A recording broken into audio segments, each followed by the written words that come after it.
먼저 1절을 좀 보면요. 가나안 땅에 아브라함 때의 첫 흉년이 들었습니다. 그리고 그 땅에 또 흉년이 들어서 이삭이 그랄로 가서 블레셋 왕 아비멜렉에 이르렀습니다. 첫 번째 아브라함 때 들었던 흉년과 이 두 번째 아들 이삭 때 들었던 흉년의 기간 차이가 얼마나 나냐면 약 100년이 납니다. 그러니까 아버지 아브라함 때 흉년이 처음으로 들었고 그 다음에 이삭 때 또 흉년이 좀 든 거죠. 그러니까 약 100년을 주기로 지금 흉년이 들었다라고 볼 수 있겠습니다.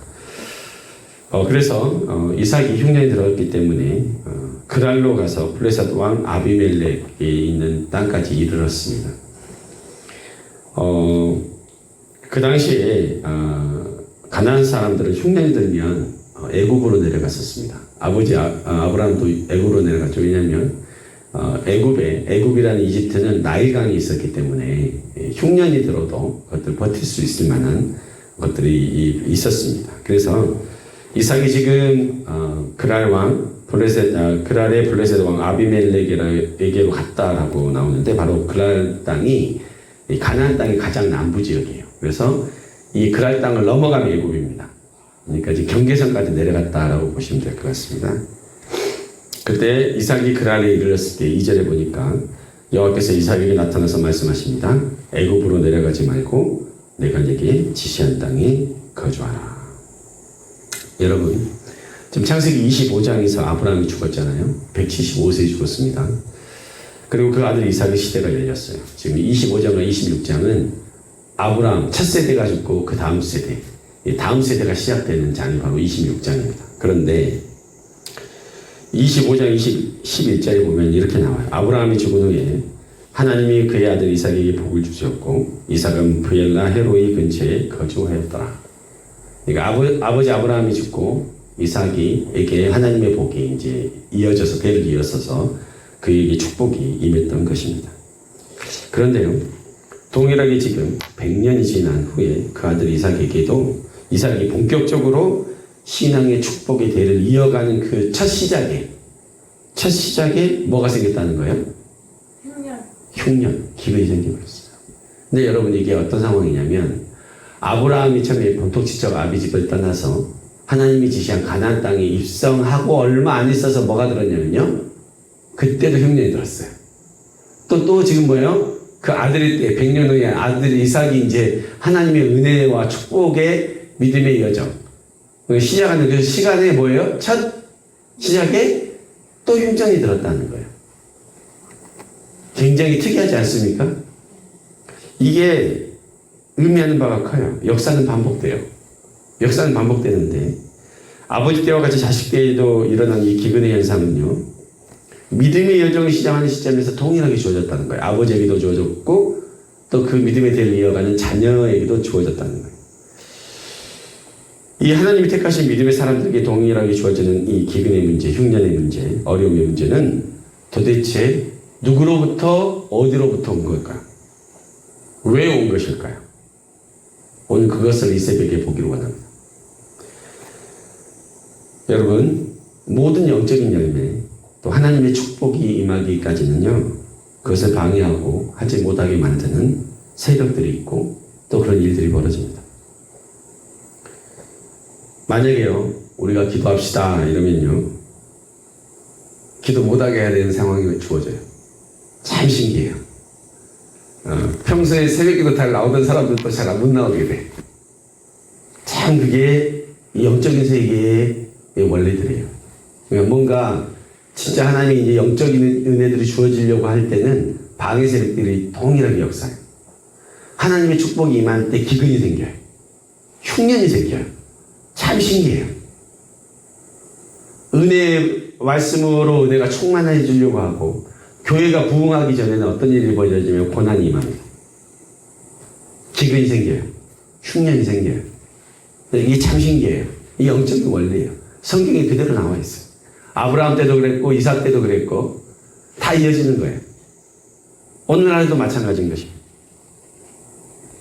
그렇기 때문에 뭐냐면 영적인 축복을 위한 일들이 시작될 때는요, 그것을 믿음으로 돌파해 나가는 인고의 시간들을 겪게 하나님이 하십니다.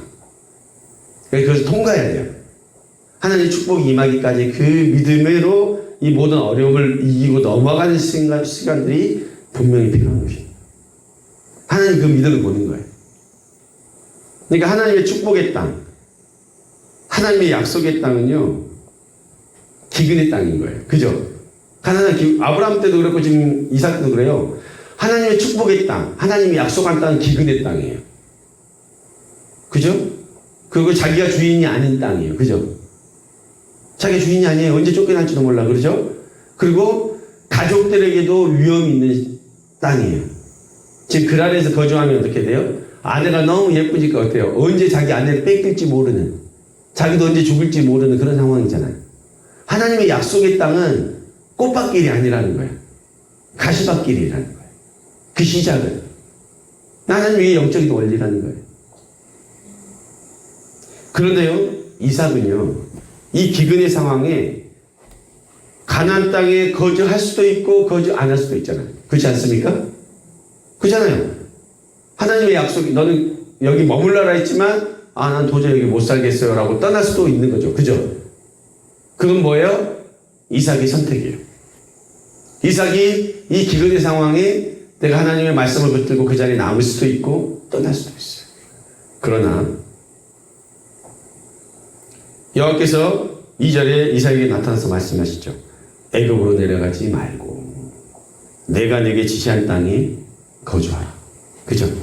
하나님의 명령이 아브라함에게만 주어진 게 아니라 이제 누가에게도 주어진 거예요? 이삭에게 주어진 첫 명령이 뭡니까? 너는 이 기근의 땅을 떠나지 말고 어떻게 해라? 그곳에 거주해라. 이 기근의 땅에 너는 거주해. 이 땅이 너에게 약속한 땅이다라고 말씀하십니다. 그렇게 되면 하나님께서 네가 이 기근의 상황을 피하지 않고 이 약속의 땅에 거주하면 3절에 이 축복들을 약속해 주죠. 첫 번째가 뭡니까? 내가 너와 함께 있을 것이다. 가장 큰 복. 3절에 내가 너와 함께 있을 거야. 넌 두려워할 필요가 없어. 비록 그 땅이 네가 주인이 아닌 땅이고 여긴 흉년의 땅이고 네 가족이 두려움과 그 어떤 죽음의 공포 가운데 또 아내를 뺏길 수 있는 상황, 이 모든 어려운 여건 속에 있지만 어떻게 하겠다요? 내가 너와 함께 있겠다는 거예요. 너의 아버지 아브라함은 죽었지만, 그죠? 너의 아버지 아브라함, 너를 보호해주던 아브라함은 죽었지만 나는 너와 함께 있겠다는 거예요. 하나님 졸지도 주무시지도 않고 죽지도 않으시는 분이시죠. 내가 너와 함께 있겠다. 그리고 두 번째, 복을 주겠다. 세 번째, 내가 이 모든 땅을 너와 내 자손에게 주겠다. 또 네 번째, 내 자손이 하늘의 별과 같이 번성하게 될 것이다. 지금 자식 에서와 야곱을 통해서 번성할 거다라는 약속을 주시고, 또 5번, 다섯 번째, 천하 만민이 복을 얻을 것이다. 너의 후손을 통해서 예수 그리스도가 올 것이고, 그죠? 그 예수 그리스도로 말미암아 천하 만민이 복을 얻는 놀라운 축복들이 있을 것이라고 약속을 해주시죠. 그런데 그 모든 이유가 네가 잘나서가 아니라 뭡니까?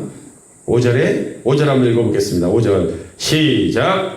이는 아브라함이 내 말을 순종하고 내 명령과 내 계명과 내 율례와 내 법도를 지켰습니다 하시니라. 네. 너도 너의 아버지 아브라함이 어떻게 신앙생활을 했는지 네가 보지 않았냐. 그죠? 자식이기 때문에 그 아버지가 어떻게 신앙생활하는지를 다 봤어요. 그가 너희 아버지가 내 명령에 순종하고 나를 따랐기 때문에 이런 복들이 임한 것이다.